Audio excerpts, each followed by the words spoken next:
Baik Bapak Ibu sekalian, kita akan lanjutkan ke tokoh pemikiran ekonomi Islam yang kedua, yaitu Imam Al-Ghazali. Mungkin Bapak Ibu sekalian sudah sangat dengan Imam Al-Ghazali. Kitab-kitabnya banyak sekali, tapi yang sangat familiar, yang sangat terkenal, kalau Al-Mawardi tadi sangat terkenal dengan Ahkam Sultaniyah, maka Imam Al-Ghazali, ingat Imam Al-Ghazali yang terbayang oleh kita adalah Ihya Ulumuddin. Nah, sekarang sudah banyak sekali, sudah diterjemahkan ke dalam banyak bahasa, termasuk dalam bahasa Indonesia. Jadi saya pikir Bapak Ibu sekalian gampang sekali mencari kitab Ihya. Nah, Bapak Ibu sekalian yang dirahmati Allah, Ihya ini biasanya orang identik dengan tasawuf dan berbagai macamnya. Pada dasarnya di dalam itu Imam Al-Ghazali juga bicara tentang ekonomi. Ya, ketika dari filsafat tadi kemudian ke tasawuf. Nah, Masya Allah luar biasa. Nah, kita akan lihat kalau tadi Al-Mawardi hidup di abad ke-10, maka Imam Al-Ghazali ya hidup di abad ke-11 ya. Jadi beliau hidup di abad ke-11. Jadi beliau lahir pada tahun 450 ya. Eh, atau atau kemudian kalau kita masehikan, dia lahir pada tahun 1058, jadi di abad ke-11-an ya. Nah, di sebuah desa dekat Tus ya, di sebuah distrik Khorasan di utara timur Persia. Bapak Ibu sekalian yang dirahmati Allah, nah kalau kita mengenal siapakah Al-Ghazali, nama lengkap Imam Al-Ghazali adalah Abu Hamid Muhammad Al-Ghazali. Panggilan lakopnya atau gelarnya Al-Ghazali Zainuddin At-Tusi ya, adalah Hujjatul Islam atau Hujjatul Islam Abu Hamid. Lahir pada tahun 450 atau tadi kita masehikan 1058 di sebuah kota kecil Tus ya di Khorasan, Iran. Tepatnya pertengahan abad ke-5 Hijriah. Wafat pada tahun 505 ya, atau gampang sekali triple 4 ya, bukan triple 4, satunya 4 kali ya. 1111 Masehi, tepatnya pada tanggal 14 Jumadil As-Sani ya, pada hari Senin. Nah, Bapak Ibu sekalian yang dirahmati Allah, nah bagaimana sejarah hidupnya? Al-Ghazali adalah sosok ilmuwan dan penulis yang sangat produktif. Dibesarkan dalam lingkungan keluarga sufi, latar belakang keilmuan dan wawasan yang mendalam serta pengalaman cukup panjang telah menghasilkan tidak kurang dari 300 buah karya tulis dalam berbagai disiplin ilmu. Berbagai tulisannya telah menarik perhatian dunia baik di kalangan muslim maupun non-muslim. Banyak para pemikir abad pertengahan yang dipengaruhi pemikiran beliau seperti Raymond Martin, Thomas Aquinas ya, dan banyak lagi yang lainnya. Jadi saya kalau mengatakan tadi beliau hidup di abad 11, maka lahirlah tokoh-tokoh hebat pemikiran di Eropa itu, kebangkitan Eropa itu di abad 17 misalnya, tentu tidak lepas dari pemikiran-pemikiran Imam Al-Ghazali dan banyak lagi tokoh-tokoh utama di dalam Islam. Bapak Ibu sekalian yang dirahmati Allah, nah berbagai hasil karyanya banyak diterjemahkan ke dalam banyak bahasa seperti Latin, Spanyol, Yahudi, Perancis, Jerman, dan Inggris. Pemikiran sosioekonominya berakar dari sebuah konsep yang dia sebut sebagai fungsi kesejahteraan sosial ya. Fungsi kesejahteraan sosial Islami. Nah, atau kemudian yang saya sampaikan sama Bapak Ibu tadi adalah tentang konsep maslahat ya. Maslahat atau kesejahteraan. Nah, tema sentralnya adalah maslahat yang meliputi kesejahteraan sosial dan utilitas, kebaikan bersama, yaitu sebuah konsep yang mencakup semua aktivitas manusia dan membuat kaitan yang erat antara individu dengan kesejahteraan. Nah, kalau kita lihat misalnya pemikiran-pemikiran ekonomi Al-Ghazali ini lebih dasarkan pada pendekatan tasawuf ya, karena pada masa hidupnya orang-orang kaya, berkuasa dan syarat proses sulit menerima pendekatan fikih dan filosofis dalam mempercayai hari pembalasan ya. Jadi kalau tadi ditanyakan oleh Bu Sawati misalnya, kenapa? Nah, salah satunya tidak lepas daripada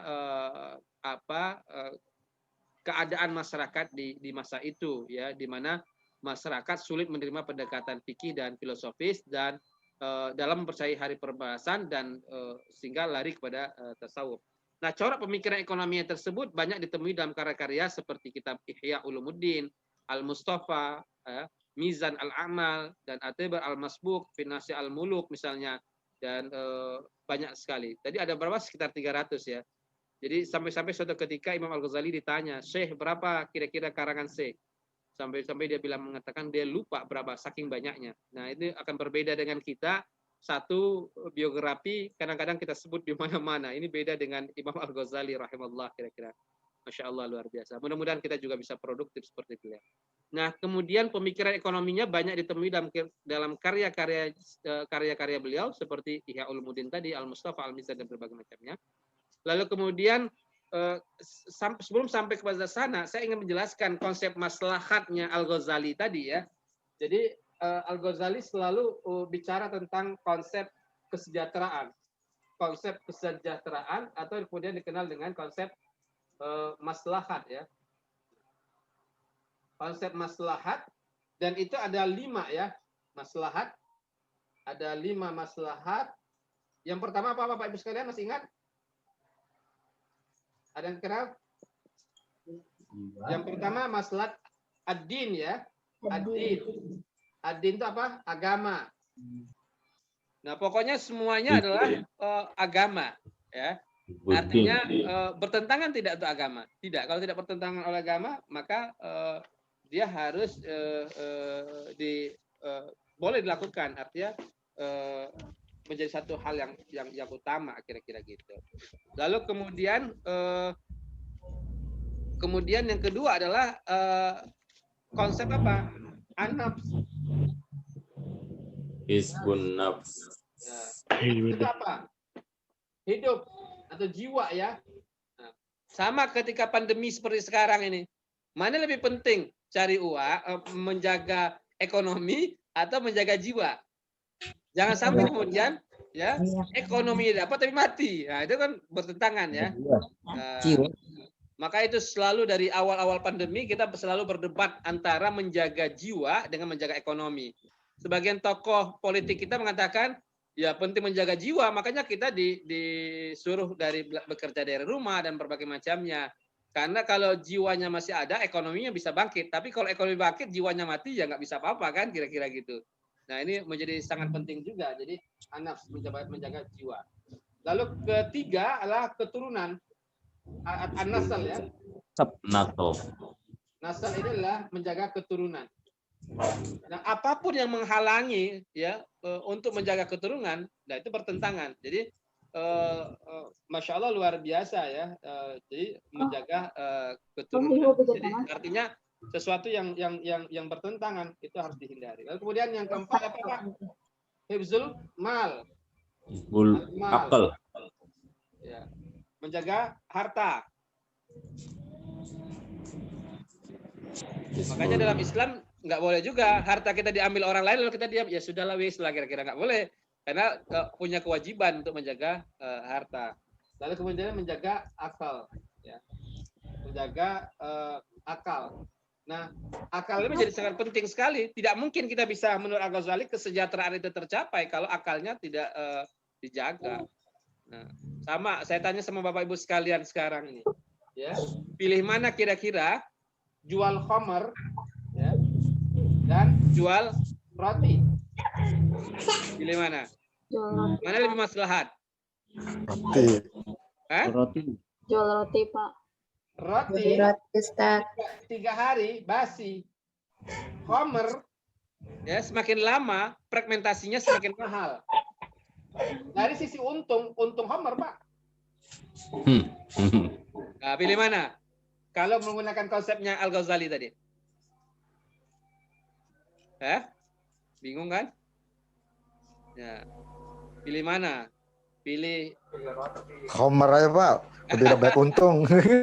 ya. Kan haram Pak. Ya.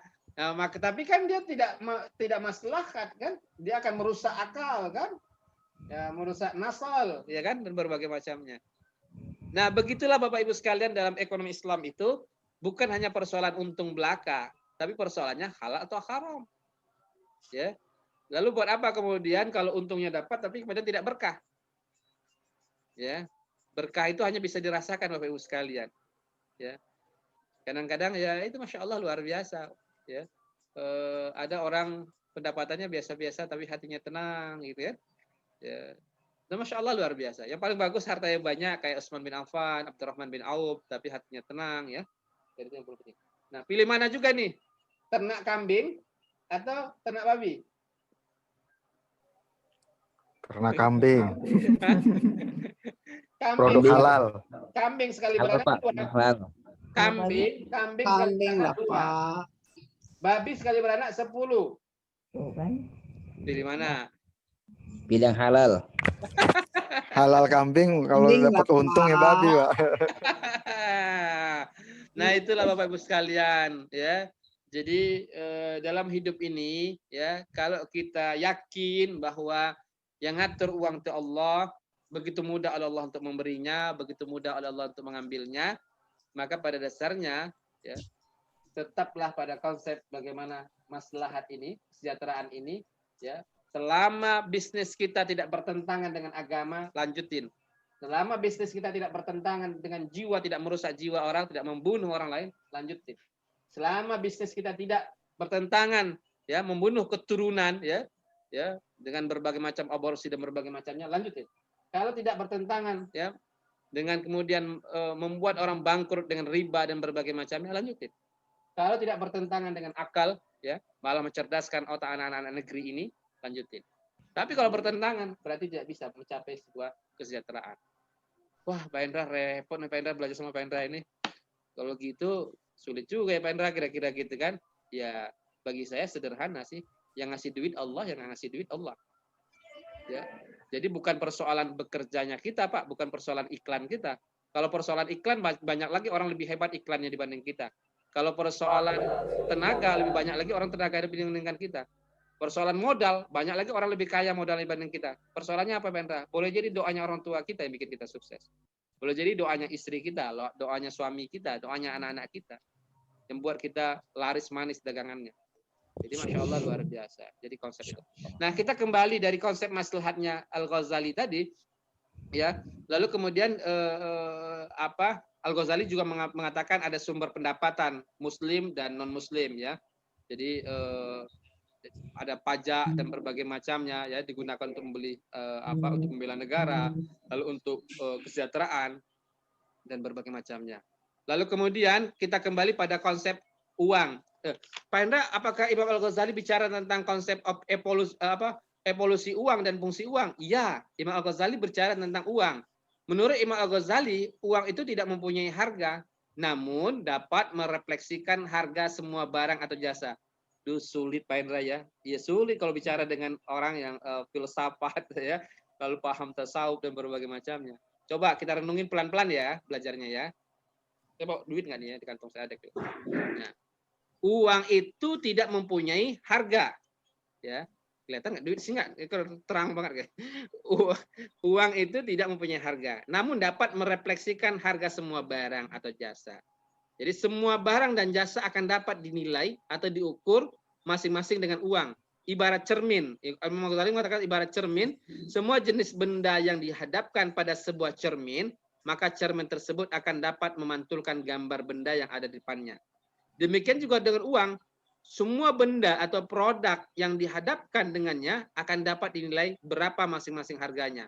Dengan demikian, uang dapat digunakan sebagai satuan unit penilai semua barang dan jasa, namun beliau menekankan bahwa uang tidak diinginkan karena uang itu sendiri, artinya uang dibutuhkan masyarakat bukan karena masyarakat menginginkan mempunyai emas dan perak yang merupakan bahan uang tersebut, tetapi kebutuhan tersebut lebih pada menggunakan uang sebagai alat tukar.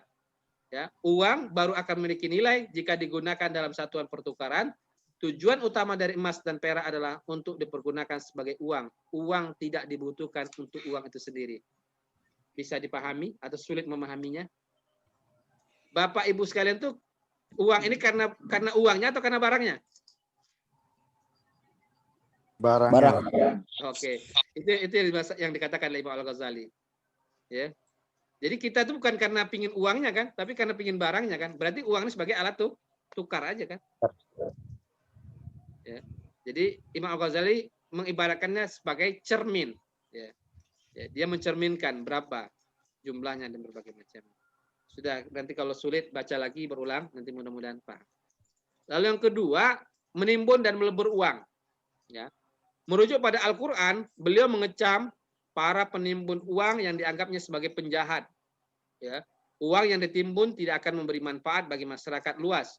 Uang yang seharusnya berputar menjadi mandek pada sekelompok orang. Para produsen, pedagang, distributor akan kesulitan meningkatkan modal usahanya.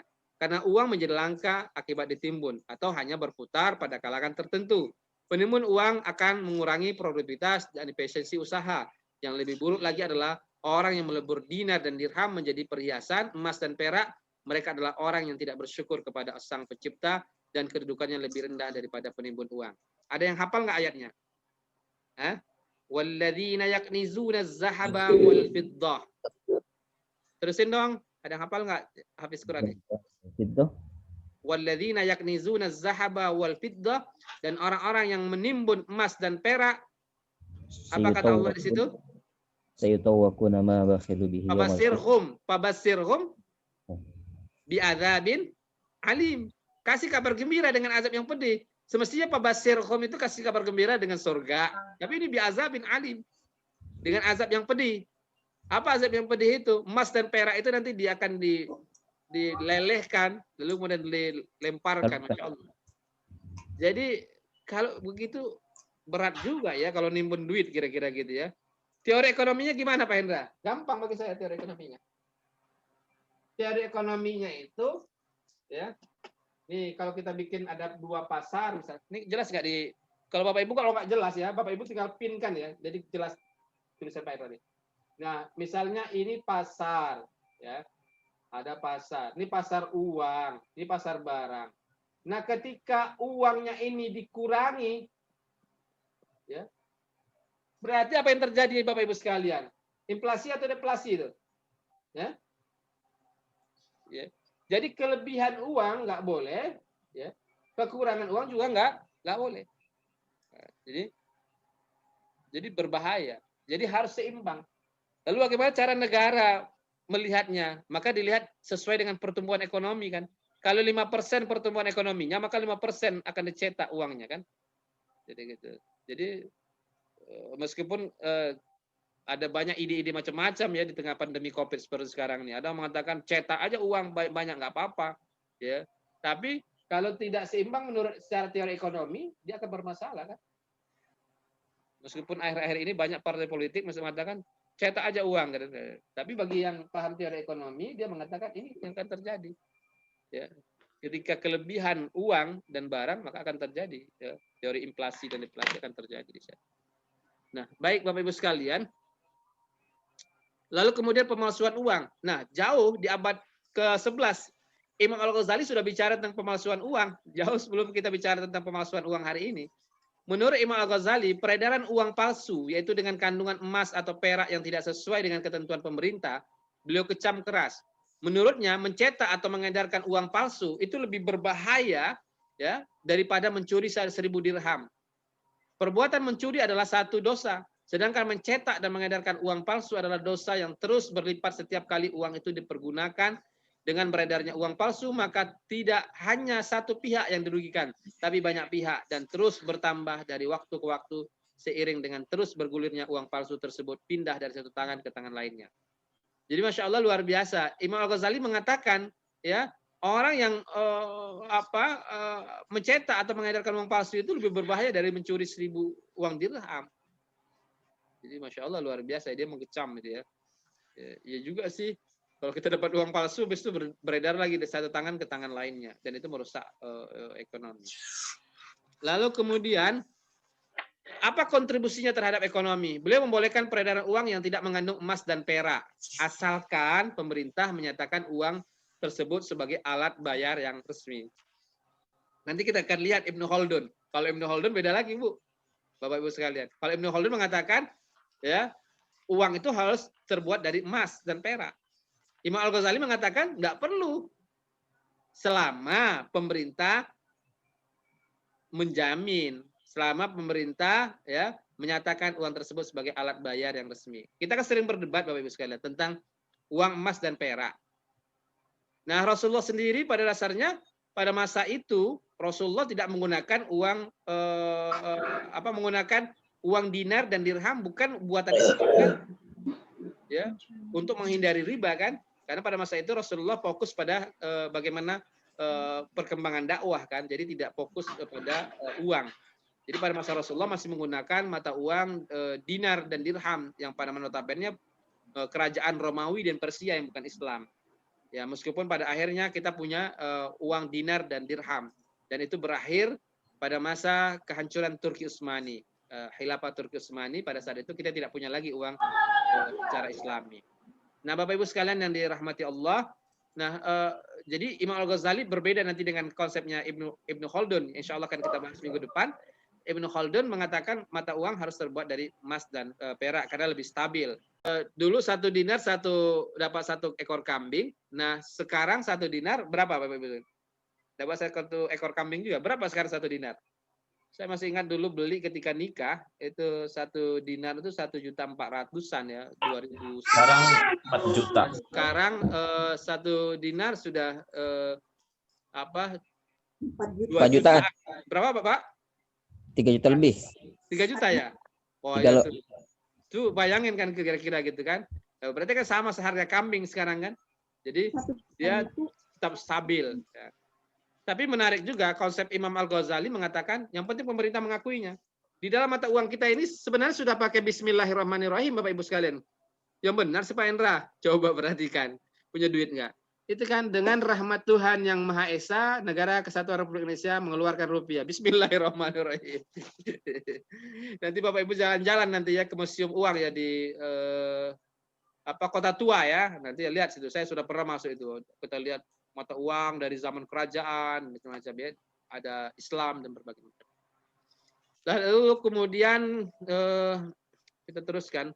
Bila terjadi penurunan nilai uang akibat dari kecurangan, maka pelakunya harus dihukum.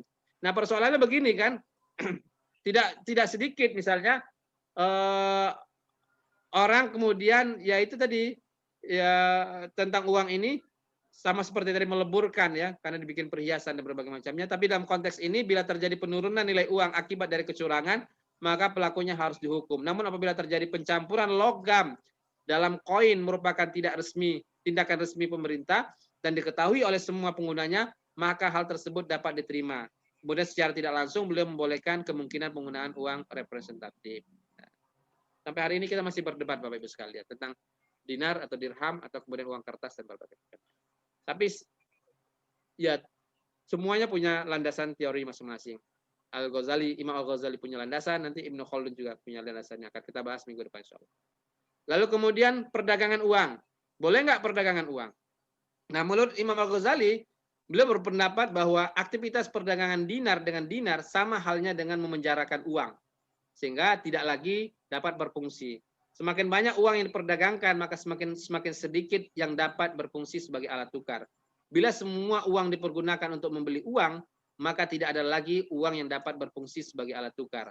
Uang tidak dapat menghasilkan apa-apa, uang hanya akan berkembang apabila diinvestasikan pada kegiatan ekonomi real. Nah, ini menjadi menarik juga bagi saya. Kalau ada Bu Menteri kemarin mengatakan, kenapa di Barat misalnya, kemudian mereka kerjanya santai-santai ya, tapi kemudian pendapatannya hebat ya, karena semuanya jadi aset, termasuk uangnya jadi aset, meskipun kemudian dalam tanda kutip kadang-kadang riba dan berbagai macamnya kan, ya, sehingga mereka mengatakan yusri no ya. Riba enggak boleh, tapi interest boleh dong. Boleh dong, kompensasi. Kompensasi apa? Kompensasi atas penggunaan uang ini nih. Ya kan? Tapi dalam Islam yusri ya tetap aja riba ya. Bunga juga dalam fatwa MUI dikatakan juga haram kira-kira gitu ya.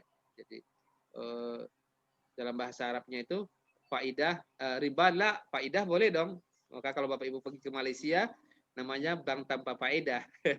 Bukan tanpa manfaat, tanpa riba maksudnya gitu ya. Ya, saya pikir itu ya Bapak Ibu sekalian, kalau kita bahas tentang Imam Ghazali, Masya Allah luar biasa, seorang ulama ya yang luar biasa karyanya, saya bilang tadi banyak sekali, 300 lebih, bahkan suatu ketika ditanya berapa sih kira-kira karangan Syekh, sampai dia lupa kira-kira berapa jumlahnya.